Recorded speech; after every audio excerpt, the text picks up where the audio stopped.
欢迎大家收看我的视频。大米除了吃，还有这么多的妙用，您居然都不知道。大米是我们日常的主粮，是餐桌上最常见的主食之一。不过大米我们除了可以用来煮米饭、熬米粥以外，还有很多其他神奇的作用哦。就比如说将剪刀插在大米里边，你知道有什么作用吗？下面一起跟着视频了解一下吧。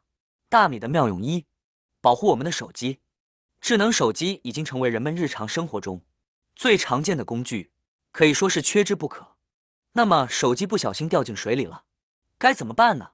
我们迅速的将手机捞起，不要去试图用力甩干手机中的水分，只需要用纸巾擦干手机表面和接口处的水即可。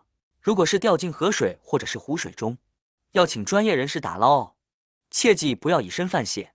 如果是手机处于开机的状态，请马上关机。如果是关机的状态，就不要去开机了。这样的做法就是避免手机的电子元件因进水引发短路，从而烧坏元器件。只要是电子产品一旦进水，都将置于关键的状态，然后立马放入大米里边，用大米将其完全的覆盖住。这样做的目的是因为大米它的干燥性非常好，而且具有极好的吸水性，能够吸附手机表面的水分。不仅如此，你手机里面的水分呢，也能被完全的吸附掉。就将其放在大米中静置1个晚上。如果大家的手机进水情况不严重的话，只需要放置1个晚上，就可以正常使用了。如果用了这个方法，手机还是没有能开机，大家还是尽快的将手机送入修理厂，可能是落水时损坏了其他的零件哦。妙用2：做干燥剂使用。很多茶友家里都会存茶，也经常在一包没有喝完的时候，朋友介绍另一种，抱着好奇的心态，就换了另外一种茶，把之前喝的茶用夹子夹一下口，就放置在一边了。很多时候都是下次再喝的时候就变味了，颜色、香气、滋味都不如新茶，品质无味，弃之可惜。那么不妨用大米试试。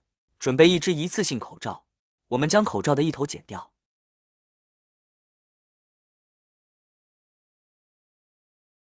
这样口罩就形成1只小口袋了，而且是透气性非常好的1只小口袋。然后装一些在大米的里边，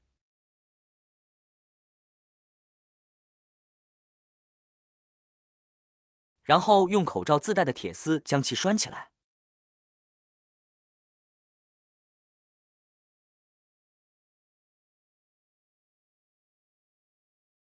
这样1个干燥包就制作完成了，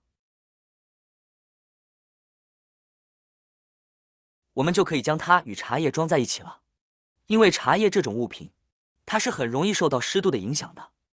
如果湿度比较大，茶叶就会受潮，茶叶的口感就会变坏，所以要把它和大米放在一起。而大米这种物品，它也是很好的一种吸收潮气的物品，和茶叶放在一起，自然就会把潮气吸收了，茶叶就不会受到影响了。或者我们也可以将茶叶用包装袋完整的包裹起来，然后埋入大米里边，也不失为一种好办法。妙用3：储存鸡蛋。鸡蛋质优价廉，营养价值高，它是我们普通人餐桌上不可缺少的食物。它们含有人体所需的蛋白质、脂肪、卵黄素和各种维生素和矿物质，被称为理想的营养库。那么您都是如何保存鸡蛋呢？如果放在冰箱了，我们先不用说别的，家里冰箱小的话就特别占地方，就算冰箱大能放得下的话，还有一个问题存在，就是鸡蛋表面有大量的大肠杆菌，把鸡蛋放在冰箱储存的话，也有可能感染冰箱里面的其他食物，所以这时大米就派上用场了。我相信每个人家里边呢都会有成袋的大米，成堆的大米呢不仅可以隔绝空气，而且非常干燥，所以我们可以充分的利用一下，把鸡蛋放进大米里。但是把鸡蛋放在米袋里也是有技巧的哦，不要随意扔进去。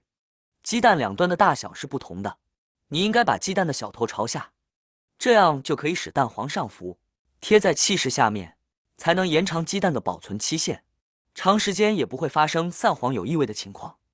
把所有的鸡蛋都放进去，然后你可以把米袋密封起来，这样储存2个月都没有问题，而且也不用担心大米会污染。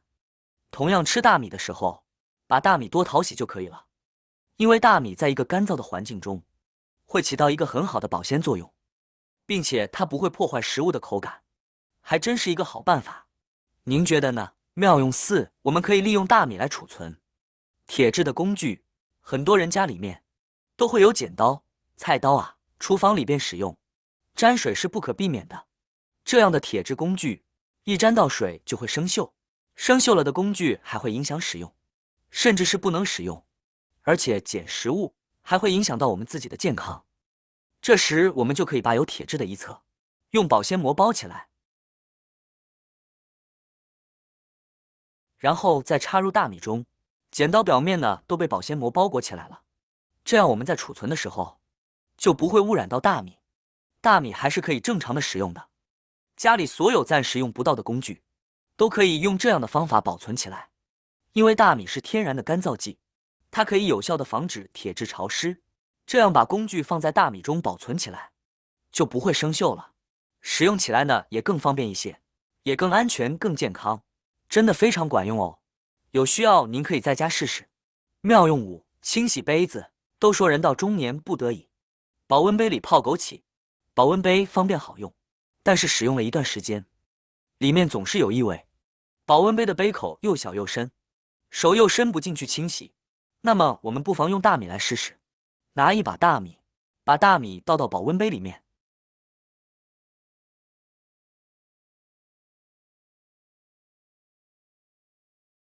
然后我们在杯子里面倒入半杯左右的温水，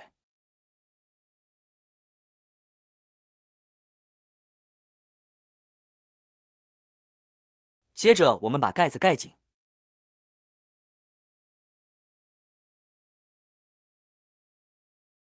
拿起杯子摇晃5分钟左右。在我们摇晃的同时，大米不停地撞击杯子内壁，越使劲摇晃，里面的摩擦力就会越大，这样就可以轻松地把杯子底部的污垢给清除干净了。其次，大米洗出来的淘米水有一定的清洁作用，可以去除保温杯底部的污渍。摇晃时间到了之后，倒出里面的东西，